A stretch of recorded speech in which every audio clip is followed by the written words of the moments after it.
ਅਸਲਾਮ ਵਾਲੇਕੁਮ ਦੋਸਤੋ, ਸੋਚ ਦੇ ਸਫ਼ਰ ਦੇ ਨਾਲ ਡਾਕਟਰ ਰਫੀਕ ਤੁਹਾਡੀ ਖਿਦਮਤ 'ਚ ਹਾਜ਼ਰ ਹੈ। ਤੇ ਦੋਸਤੋ, ਅਸੀਂ ਅੱਜ ਗੱਲ ਕਰਾਂਗੇ ਕਿ ਲੋਕ ਜਿਹੜੇ ਹੁੰਦੇ ਨੇ ਨਾ, ਉਹ ਅਚਾਨਕ ਕਦੀ ਵੀ ਤਬਦੀਲ ਨਹੀਂ ਹੁੰਦੇ।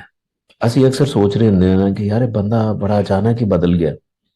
ਹਮੇਸ਼ਾ ਯਾਦ ਰੱਖਿਆ ਜੇ ਕਿ ਲੋਕ ਜਿਹੜੇ ਨੇ ਅਚਾਨਕ ਨਹੀਂ ਬਦਲਦੇ।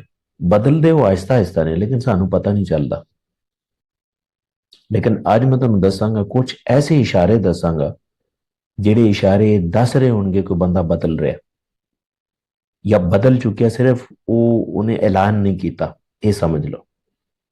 ਤੇ ਮੈਂ ਤੁਹਾਨੂੰ ਚਾਰ ਐਸੇ ਇਸ਼ਾਰੇ ਅੱਜ ਦੱਸ ਰਿਹਾ ਜਿਹੜੇ ਤੁਹਾਨੂੰ ਦੱਸਣਗੇ ਕਿ ਬੰਦਾ ਬਦਲ ਰਿਹਾ।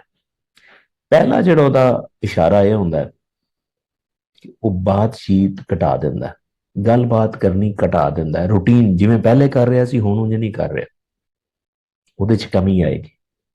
ਪਹਿਲਾ ਇਸ਼ਾਰਾ। ਦੂਸਰਾ ਇਸ਼ਾਰਾ ਇਹ ਹੁੰਦਾ ਹੈ ਕਿ ਉਹਨਾਂ ਦਾ ਰਵੱਈਆ ਥੋੜਾ ਜਿਹਾ ਤਬਦੀਲ ਹੋ ਜਾਂਦਾ ਹੈ। ਬੇਰੁਖੀ ਜੀ ਆ ਜਾਂਦੀ ਉਹਨਾਂ ਦੇ ਰਵੱਈਏ ਦੇ ਵਿੱਚ।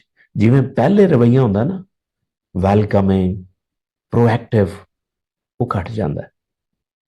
ਬੇਰੁਖੀ ਜਿਹਾ ਰਵੱਈਆ, ਯਾਨੀ ਕਿ ਤੁਸੀਂ ਉਹਦੇ ਨਾਲ ਗੱਲ ਕਰੋਗੇ, ਸ਼ਾਰਟ ਆਨਸਰ ਦੇਗਾ, ਅੱਛਾ ਠੀਕ ਹੈ, ਓਕੇ, ਹਾਂ ਅੱਛਾ।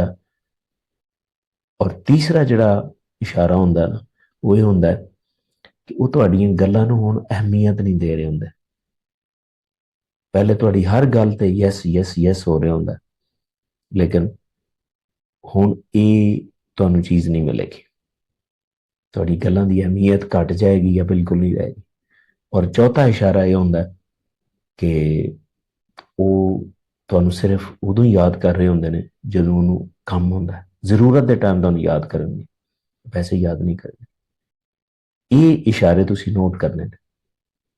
ਇਹਦਾ ਫਾਇਦਾ ਤੁਹਾਨੂੰ ਇਹ ਹੋਏਗਾ ਕਿ ਜਦੋਂ ਉਹ ਤੁਹਾਨੂੰ ਛੱਡ ਕੇ ਜਾਏਗਾ ਨਾ, ਤੁਹਾਨੂੰ ਮਾਯੂਸੀ ਨਹੀਂ ਹੋਏਗੀ, ਕਿਉਂਕਿ ਤੁਹਾਨੂੰ ਪਹਿਲੇ ਪਤਾ ਹੋਏਗਾ ਕਿ ਇਹ ਬੰਦਾ ਜਾ ਰਿਹਾ। ਉਮੀਦ ਹੈ ਕਿ ਤੁਹਾਨੂੰ ਕਨਸੈਪਟ ਸਮਝ ਚ ਆਇਆ ਹੋਏਗਾ, ਲੇਕਿਨ ਫਿਰ ਵੀ ਤੁਹਾਡਾ ਕੋਈ ਕੁਐਸਚਨ ਹੈ ਤੇ ਕਮੈਂਟ ਸੈਕਸ਼ਨ ਜ਼ਰੂਰ ਮੈਂਸ਼ਨ ਕਰੋ। ਇਨਸ਼ਾਅੱਲਾ ਮੈਂ ਉਹਦਾ ਜਵਾਬ ਵੀ ਦੇਵਾਂਗਾ, ਹੋ ਸਕੇ ਤਾਂ ਵੀਡੀਓ ਵੀ ਬਣਾਵਾਂਗਾ। ਜਜ਼ਾਕ